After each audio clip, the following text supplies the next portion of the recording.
So in this video today, I've put together 7 questions you can ask on every sales call. So each one of them as well will follow one after the other. So you can ask question 1, then question 2, then question 3. This will help you run an effective discovery, understand the problems that your prospect is facing, which will only strengthen your arm when it comes to pitching them a solution, because you can relay back to them the problems that they've told you about.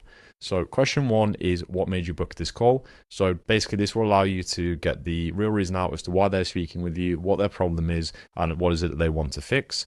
Step 2, talk me through what you're doing at the minute. So this will allow you to understand exactly where they are now, what have they tried, like what is the actual facts of their situation, rather than them expressing to you, oh well, I'm frustrated or I'm angry or whatever it might be. You'll get the absolute facts as to this is where they are and what they're trying at the minute. Step 3, or question 3, is ask, how's that going for you? So at this point, they'll start to then explain to you, oh, well, it hasn't really been working because X, Y, Z. With this question as well, feel free to probe a little bit deeper around it. So, oh, well, I'm not too happy with how it's going. Oh, well, why not? What's kind of gone wrong with it? So again, you can use this to expand on the questions you're asking as well. Don't just kind of stay to this and keep it surface level. Always probe deeper if you think there's something else there that they're not quite telling you.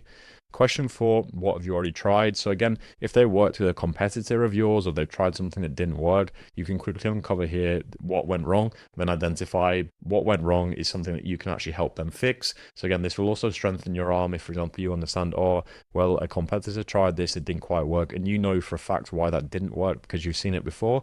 When it comes to you pitching the solution, that's something you can keep in your back pocket and relay back to your prospect.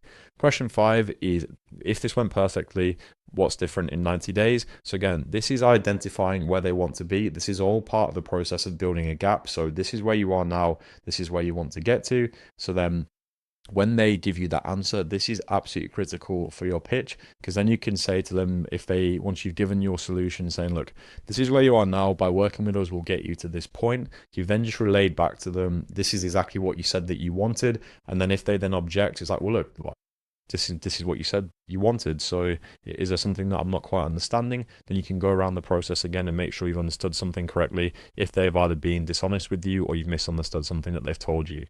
Step 6 is question 6, what happens if nothing changes?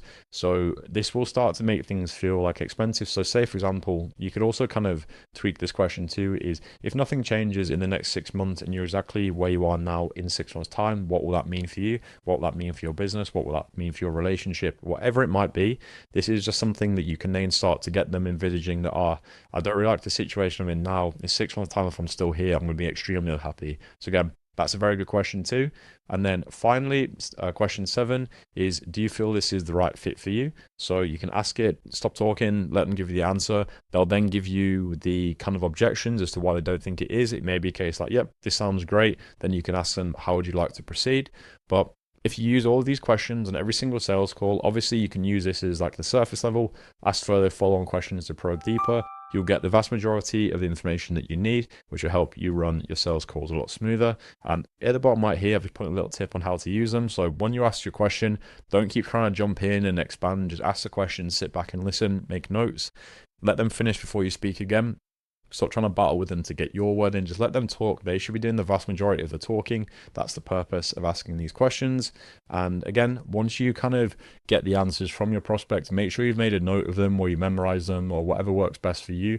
Then you can then relay it back to your prospect at a later part of the call when it comes to your pitch or presentation, because they're giving you what they want to be sold on, because you can then go and fix their problem with the solution that you sell. And if you want the full sales call framework and the script that we use, you can jump into the closing clinic at school.com/send. It's in there for free. You can check that out. Or if you want some one-to-one help with this or working in a cohort, we can help with that as well. But yeah, any questions at all, just drop a comment below, jump in the community. We'd be good to see you in there.